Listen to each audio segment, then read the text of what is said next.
ay ganito magsimula ang buhay ko bilang isang katulong or kadama dito sa bansang Kuwait, guys.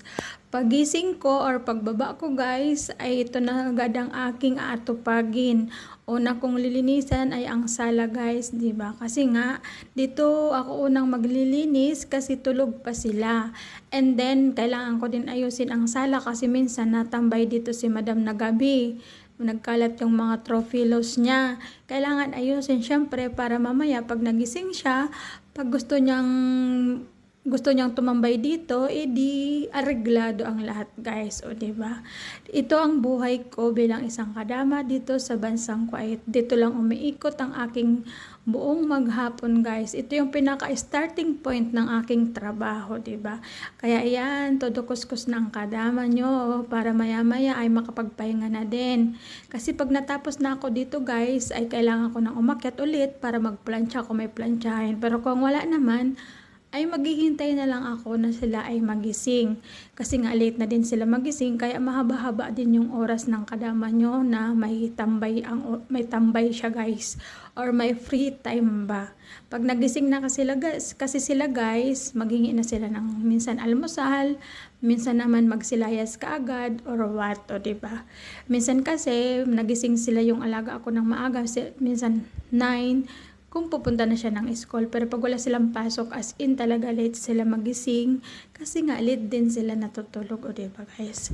Kaya ito na nga, nagpupunas na ako dito sa my TV kasi para mawala yung mga alikabok, kasi alam ko na pag bangon ng nanay ko at magtambay dito sa sala, TV agad yung bubuksan.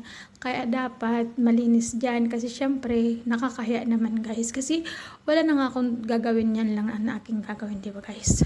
At next, nandito na ako sa bathroom, guys. Dito na naman ako magkukuskus, o diba?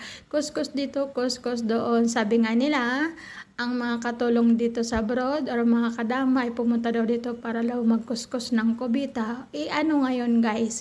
Kung taga-kuskus lang kami ng kubita, ang importante may sahod kami at ang pinagpagura namin yan, guys, diba? Hindi kami dito pumunta para magwarde-warde. Pumunta kami dito para magtrabaho.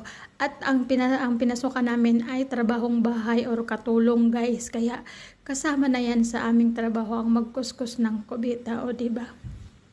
Kaya ito na, guys, nagkukuskus na ang kadama ng kubita para maya-maya ay okay na ang lahat, guys. Pag natapos na kasi ako dito, may habaman na din ang free time or rest time ng kadama, guys. Maya-maya, hapon, magsilayas na din sila, guys. Diba? Hindi na sila, pag nagising sila, magsilayas na sila. At next, nagwalis na ako. Kaso nga lang, guys, naiinis ako kasi ang sahig namin ay puting-puti, guys. Kasi as in talagang puting-puti. Kaya kitang-kita yung mga dumi-dumi na itim-itim. Kaya talagang metikulosa ko talaga or napaka-metikulosa ng aking amo pagdating sa sahig. Kasi nga yan ang ginawa niyang kulay ng sahig kasi para makita niya kung talagang naglilinis yung katulong niya, guys. At alam nyo, guys, pag minsan, guys, nainis ako kasi maraming hulog na buhok. At kitang-kita kasi nga puti yung tiles. Kaya minsan, kahit nagwalis na ako ng ganito, maya-maya pag natapos ako mag-mop, ay magwawalis pa din ako, guys. Kasi ulitin ko kasi maraming mga buhok na nahuhulog, guys. O diba? Ganyan ang buhay ng mga katulong or ng mga kadama dito sa Kuwait. Umiikot lang ang aming mundo or ang aming buong maghapon sa loob ng bahay, sala, kusina, kwarto, CR, diba? Diyan lang kami lagi nakadestino, guys. At ang pinaka-importante, guys, sa kusina, kasi pag nasa kusina kabusog ka, guys, o diba? Next, ang gagawin ko na ay mag-map na ako, guys, o diba? Nakikita nyo naman ang sahig namin as in white na white. Kaya nga, bakit siguro ganito yung pinakulay niya sa sahig kasi para makita niya kung talagang malinis magtrabaho yung katulong niya, guys. Charot. Minsan naman talaga kasi, guys, tinatamad tayo. Diba? Ang bigat-bigat sa katawan magtrabaho. Minsan, may mga point na ganun eh. Kaya hayaan mo yan dyan. Basta. Pero minsan talaga pag nagising siya at may nakita siyang mga hulog na buhok at may mga itim-itim, talagang mag-utos siya na magtanong siya, ano to, ganito, ganyan, diba? Kaya nakakahiya.